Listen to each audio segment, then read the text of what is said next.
Hello viewers, welcome to our channel EduFairer Academy. আজকে একটা নতুন ভিডিও নিয়ে আপনাদের সামনে উপস্থিত হয়েছি আমি নাসের।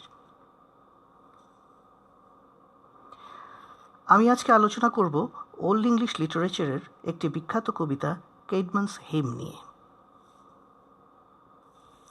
কেইডম্যানস হিম ইংরেজি সাহিত্যের সবচেয়ে প্রাচীনতম কবিতা হিসেবে এটিকে গণ্য করা হয়। সপ্তম শতকের কবি কেইডম্যান এই কবিতাটি রচনা করেন। এটি ওল্ড ইংলিশ লিটারেচারের একটি অমূল্য সম্পদ। প্রকৃতপক্ষে কেইডম্যান রচনা করতে চেয়েছিলেন একটি খ্রিস্টান ধর্মীয় প্রার্থনা সঙ্গীত বা হিম, কিন্তু হিমের সব বৈশিষ্ট্য না থাকায় সাহিত্য বিশারদরা এটিকে কবিতা হিসেবেই গণ্য করেন।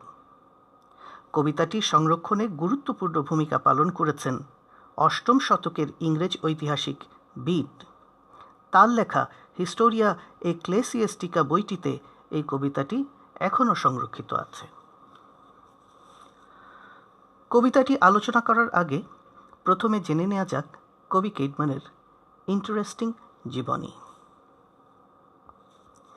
কেইডম্যান ছিলেন সপ্তম শতকের ইংল্যান্ডের নর্দাম্ব্রিয়া এলাকার একজন নিরক্ষর রাখাল। সেখানের একটি মোনাস্টারি বা খ্রিস্টান সন্ন্যাসীদের মঠে ঘোড়ার আস্তাবল দেখাশোনা করার কাজ করতেন। সেই মঠের প্রধান ছিলেন বিখ্যাত মহিলা সন্ন্যাসিনী এবং খ্রিস্টান ধর্মপ্রচারক সেন্ট হিল্ডা। কেইডম্যান ধার্মিক সাধু সন্ন্যাসীদের সান্নিধ্য লাভ করে খ্রিস্টান ধর্মের প্রতি খুব অনুরক্ত হয়ে পড়েন। তাদের অনুকরণে তিনি ধর্মীয় প্রার্থনা সঙ্গীত রচনা করতে চাইতেন। এক সন্ধ্যায় মঠের হলকক্ষে প্রার্থনা সভায় অংশ নেওয়ার সময় সন্ন্যাসীরা স্বরচিত ধর্মীয় হিম বা কবিতা পাঠ করলেন। কেইডম্যান অনেক চেষ্টা করেও ব্যর্থ হলেন। রাতে ভগ্ন মনোরথে ঘোড়ার আস্তাবলের পাশে ঘুমিয়ে পড়লেন। ঘুমের ঘোরে স্বপ্নের মধ্যে এক স্বর্গীয় দূত তার কাছে এসে তাকে স্রষ্টার প্রশংসায় হিম গাইতে বললেন, কিন্তু কেইডম্যান পারলেন না। তখন সেই স্বর্গীয় দূত তাকে স্রষ্টার প্রশংসাবাচক একটি হিম বা কবিতা শিখিয়ে দিলেন। পরদিন সকালে ঘুম থেকে উঠে কেইডম্যান দেখতে পেলেন পুরো কবিতা তার হুবহু মুখস্থ আছে। তিনি তার তত্ত্বাবধানকারী সন্ন্যাসীদের কাছে গিয়ে সব কিছু খুলে বললেন। তার মধ্যে একজন সন্ন্যাসী তাকে মঠের প্রধান সেন্ট হিল্ডার কাছে নিয়ে গেল। সেন্ট হিল্ডা সব জানতে পেরে পার্শ্ববর্তী এলাকার গণ্যমান্য ধর্মযাজক পুরোহিতদের ডেকে আনলেন। সবার সামনে কেইডম্যান কবিতাটি পড়ে শোনালেন। কেইডম্যানকে তখন পরীক্ষার জন্য তারা বাইবেলের বিভিন্ন অধ্যায় থেকে বাণী শুনিয়ে তাকে তাৎক্ষণিকভাবে প্রত্যেকটি অধ্যায়ের উপর কবিতা রচনা করতে বললেন। অলৌকিকভাবে হলেও কেইডম্যান তা করতে সক্ষম হলেন। তখন কেইডম্যানকে সবাই সন্ন্যাসী হিসেবে সেই মঠে যোগদান করতে অনুরোধ করলেন। বাকি জীবন কেইডম্যান সেখানে সন্ন্যাসী হিসেবে কাটিয়ে দেন আর বাইবেলের বিভিন্ন অধ্যায়ের উপর ওল্ড ইংলিশ ল্যাঙ্গুয়েজে কবিতা লেখেন।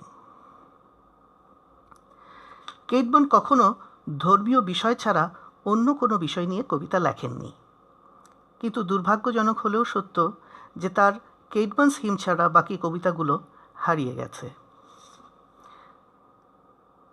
এখন আমরা কেইডম্যানস হিমের বঙ্গানুবাদটা একটু শুনি। এসব প্রশংসা করি সেই স্বর্গরাজ্যের প্রতিপালকের, সেই স্রষ্টার শক্তির, তার চিন্তার, সেই মহামর্যাদাশীল সত্তার কাজের। কিভাবে সব মহাবিস্ময়কর বস্তুর সৃষ্টি করেছেন চিরঞ্জীব প্রভু সৃষ্টির সূচনা লগ্নেই। যিনি মানব সন্তানদের জন্য প্রথম সৃজন করেছেন আকাশকে ছাদ স্বরূপ, তিনি সেই পবিত্র স্রষ্টা।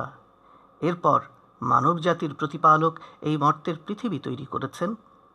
অতঃপর সেই চিরঞ্জীব প্রভু ভূপৃষ্ঠ সাজিয়েছেন মানবের তরে। তিনিই তো সর্বশক্তিমান প্রভু।